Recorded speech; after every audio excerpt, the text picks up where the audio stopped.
US escalates. Middle East crisis, evacuations, surge and travel warnings intensify after Trump orders Iran strikes. In a dramatic escalation of tensions between the United States and Iran, the US military launched a series of coordinated strikes on Iranian nuclear sites over the weekend, triggering a wave of emergency evacuations, travel warnings, airspace shutdowns, and rising fears of a broader regional conflict. The strikes, ordered by former President Donald Trump, now reinstated after the 2024 election, targeted key nuclear facilities at Fordow, Natanz, and Isfahan. The operation, conducted under the classified name Operation Midnight Hammer, is being described by Pentagon sources as surgical yet decisive, aiming to dismantle Tehran's uranium enrichment infrastructure without initiating an all-out war. Precision attacks, the scope and strategy of the US operation. According to multiple sources within the Department of Defense and intelligence community, B-2 Spirit stealth bombers, launched from bases in Missouri and supported by air refueling tankers over Europe, were used to deliver GBU-57A/B massive ordnance penetrators, MOPs, the US military's largest bunker-busting conventional bombs, onto Iran's deeply buried nuclear facilities. Simultaneously, submarine-launched Tomahawk cruise missiles were fired from US Navy assets in the Persian Gulf and Arabian Sea. These targeted air defense systems and radar arrays near Isfahan and Natanz, blinding Iran's tracking capabilities in the moments leading up to the airstrikes. The Fordow fuel enrichment plant, buried under 80 meters of rock and reinforced concrete, was a central target. Preliminary satellite imagery reviewed by Jane's Defense Weekly and Reuters shows extensive surface damage and smoke plumes, but the extent of subterranean destruction remains under assessment. Pentagon spokesperson General Maria Leclerc stated in a press conference, "Our intent was clear: degrade Iran's capacity to produce weapons-grade uranium and demonstrate that the United States will not permit nuclear brinkmanship in the Middle East." President Trump, speaking from Mar-a-Lago, praised the operation, calling it a historic reassertion of US leadership and claiming, "Iran's nuclear dream is over, for now." Fallout: US ramps up evacuations and travel warnings across Middle East. The strikes triggered an immediate and massive response from the US State Department, which elevated its Middle East crisis contingency plans to their highest level since the 2003 invasion of Iraq. Evacuation measures. Over 8,000 US citizens have registered for emergency evacuation flights from Israel, Lebanon, Bahrain, and the UAE.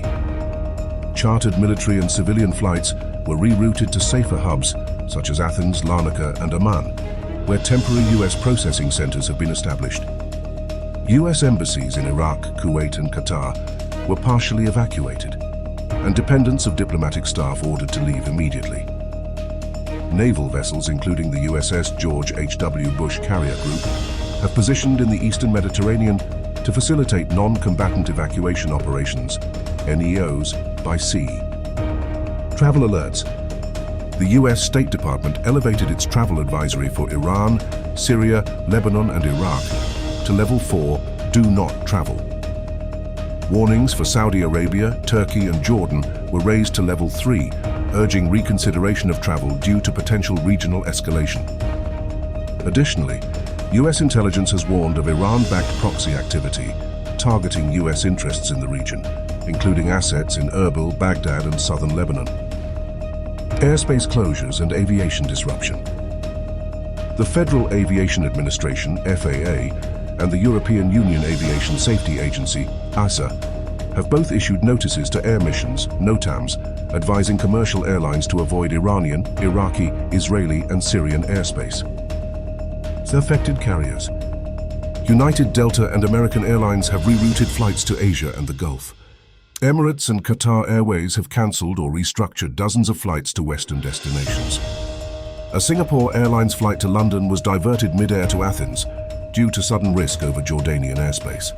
Aviation analysts warn that prolonged rerouting may lead to increased ticket prices, flight delays, and cargo disruptions, particularly for shipments transiting through the Gulf region. Global reactions: support, condemnation, and alarm. Iran's response. Iran's supreme leader, Ayatollah Khamenei, denounced the US strikes as a criminal act of war. The Iranian parliament voted overwhelmingly to initiate legislation to close the Strait of Hormuz, through which 20% of global oil flows, a move that, if enacted, could spark an international shipping and energy crisis. The Islamic Revolutionary Guard Corps, IRGC, vowed retaliation in due time, fueling fears of potential missile strikes or cyber attacks on US or allied interests.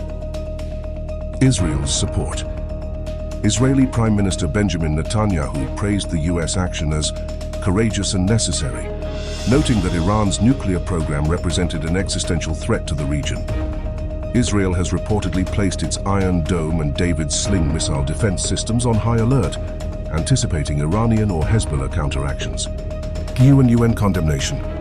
UN Secretary-General Antonio Guterres condemned the strike, urging both nations to return to diplomatic channels and warning that the Middle East is on the brink of a catastrophic war.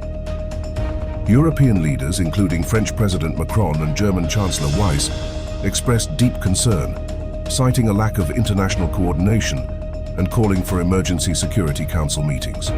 Russia and China's warnings. Russia labeled the strike a unilateral violation of international norms, while China accused the US of fanning the flames of instability for geopolitical advantage. Strategic and legal ramifications.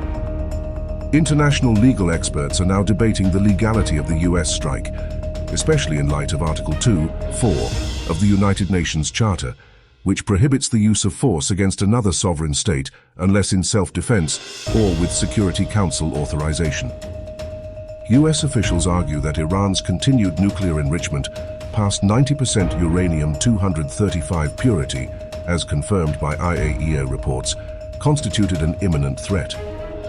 Analyst Dr. Miriam Ganucci of the Brookings Doha Center observed, "This is not just about Iran. It's a message to North Korea, to China, and to Russia. The US is reasserting deterrence through hard power, regardless of international consensus." What's next? A region on edge. As of press time, Iran had not launched a direct counterattack, but the risk of regional war looms. The US is deploying additional forces to Bahrain and Diego Garcia, while reinforcing its bases in Qatar and the UAE. Experts warn of 4 possible trajectories. Direct Iranian retaliation, possibly via missile attacks on US bases or allied oil infrastructure.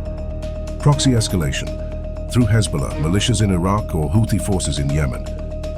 Cyber warfare, targeting critical infrastructure in the US or Israel. Diplomatic pause, should Tehran seek to rally international sympathy before acting militarily. The US strikes on Iran have reopened a volatile chapter in Middle East geopolitics, combining the specter of war with nuclear tension, oil disruptions, and a humanitarian scramble to protect American lives abroad. Whether this turns into a short-term show of force or the opening salvo of a protracted regional conflict depends not only on Washington and Tehran, but on how the world chooses to respond.